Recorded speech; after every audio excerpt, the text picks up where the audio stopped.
Hello viewers, আসসালামু আলাইকুম। আমি অ্যাডভোকেট সাইফুল ইসলাম, জজকোর্ট চট্টগ্রাম। আপনাদের মাঝে হাজির হয়েছি খুবই গুরুত্বপূর্ণ একটা বিষয় নিয়ে। বিষয়টি হচ্ছে রেলওয়ে আইন নিয়ে। রেলওয়ে আইন নিয়ে আমরা আমাদের জানার সীমাবদ্ধতা কতটুকু আছে সেই বিষয় সম্পর্কে আজকে আলোচনা করব।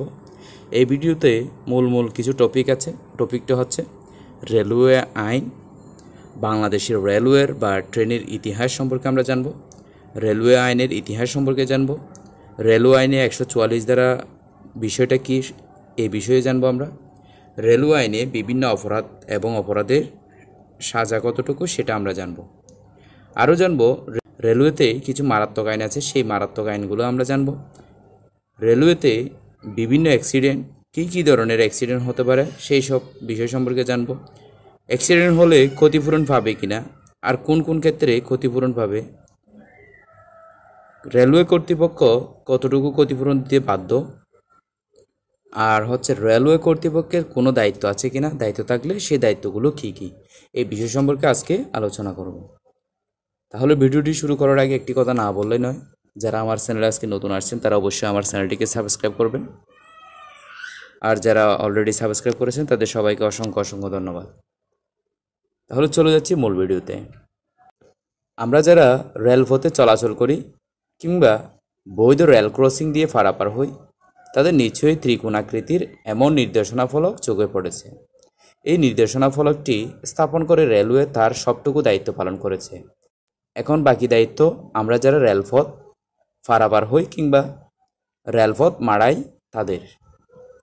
1862 সালের 15 নভেম্বর চুয়াডাঙ্গার দর্শনা থেকে কুষ্টিয়ার জগতি পর্যন্ত রেল চলাচল শুরুর মাধ্যমে বাংলাদেশে অঞ্চলে রেল সেবা চালু হয়।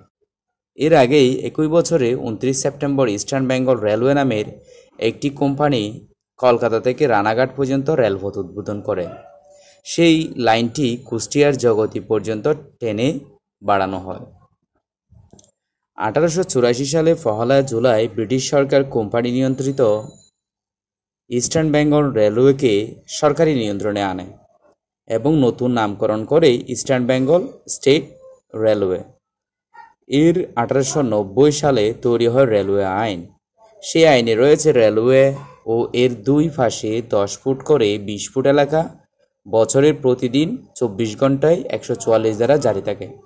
অর্থাৎ উভয় পাশে, রেল লাইনের উভয় পাশে 10 ফুট করে, প্রত্যেক পাশে 10 ফুট করে 20 ফুট পর্যন্ত 144 ধারা জারি থাকে 24 ঘন্টায় প্রতিদিন, প্রত্যেকটা দিন বছরের প্রতিদিন 144 ধারা জারি থাকে। অর্থাৎ রেল চলাচলের শুরুর দিন থেকে রেলপথটি পরিত্যক্ত ঘোষণা করার আগ পর্যন্ত 144 ধারা জারি থাকবে। বাংলাদেশ রেলওয়ে আইন অনুযায়ী এই সীমানার ভেতর কাউকে পাওয়া গেলে তাকে গ্রেপ্তার করা যায়। এমনকি এই সীমানার ভেতর গবাদি পশু চললে তা আটক ও বিক্রি করে সেই টাকা সরকারি কোষাগারে জমা দিতে পারে। 2021 সালে সংশোধিত রেলওয়ে আইনের 121 ধারায় বলা হয়েছে, যদি কোনো ব্যক্তি স্কোয়াটিং বা পিকেটিংয়ের মাধ্যমে বা রেলপথের উপর কোনো কিছু রেখে বা ট্যাম্পারিং বা বিচ্ছিন্ন করে বা অন্য কোনোভাবে হস্তক্ষেপের মাধ্যমে কোনো ট্রেন বা রেলপথের চলাচলকারী কোনো রোলিং স্টক চলাচলে বাধা সৃষ্টি করান অথবা করার চেষ্টা করেন, তাহলে তিনি অনূর্ধ্ব 6 মাসের কারাদণ্ড বা অনধিক 1000 টাকা অর্থদণ্ড বা উভয়দণ্ডে দণ্ডিত হবেন।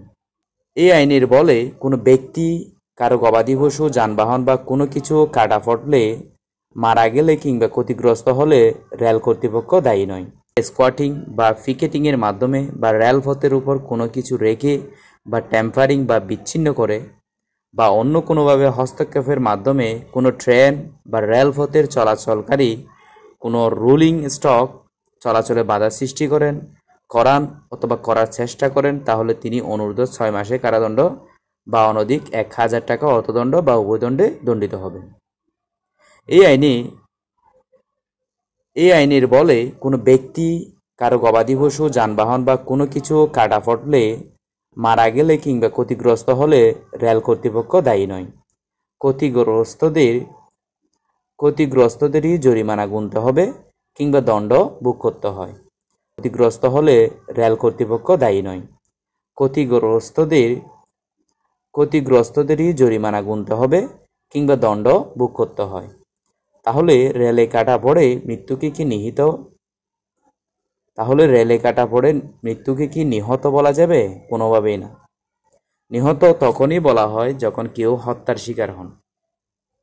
কিন্তু রেল লাইনে কেউ কাটা পড়লেই আমাদের অনেক সংবাদপত্র কিংবা সংবাদ মাধ্যম লেখে কিংবা বলে চলে ট্রেনে কেটে নিহত, ট্রেনে বাসে সংঘর্ষ নিহত, বাসে ট্রেনের ধাক্কায় নিহত।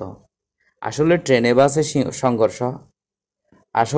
বাসে সংঘর্ষ হওয়ার কোনো প্রশ্নই ওঠে না, কিংবা ট্রেন কাউকে বা কোনো যানবাহনকে ধাক্কাও দেয় না।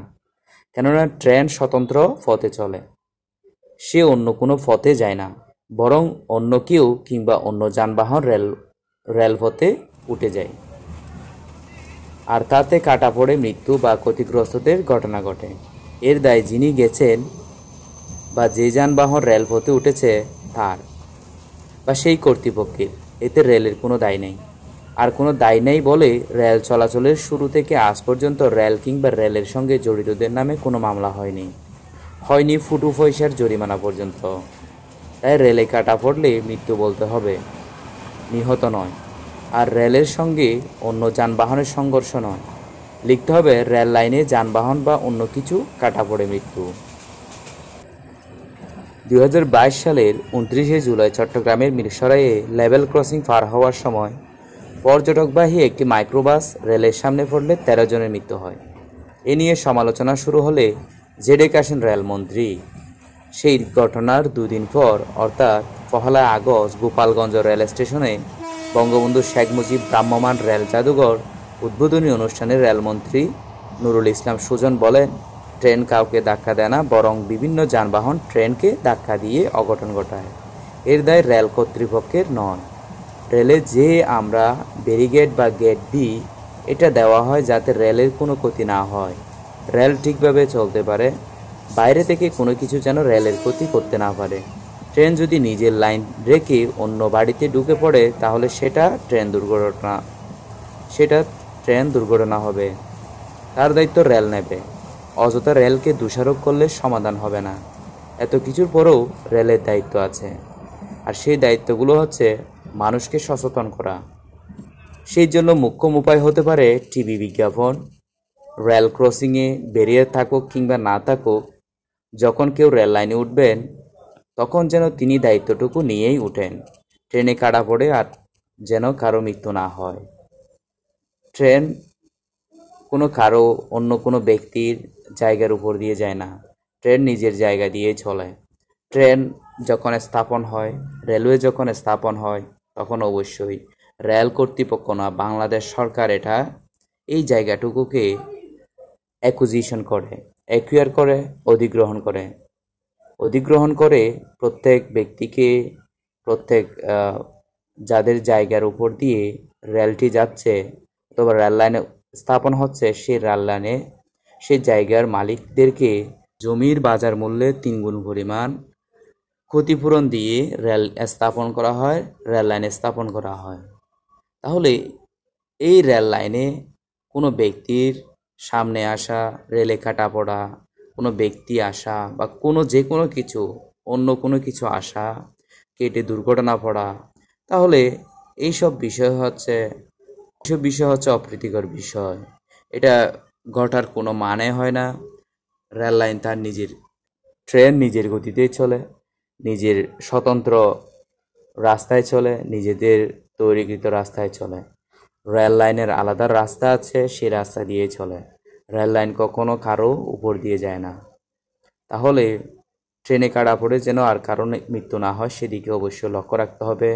ট্রেনে চলাচলের সময়, রেল লাইনে চলাচল করার তো মানেই হয় না প্রথম কথা, তো ট্রেনে যাতে কাটা পড়তে না হয় সেই জন্য আমাদের রেল লাইন থেকে দূরবর্তী স্থানে চলাচল করতে হবে। এ হচ্ছে কথা। সবাই ভালো থাকুন, সুস্থ থাকুন। আসসালামু আলাইকুম।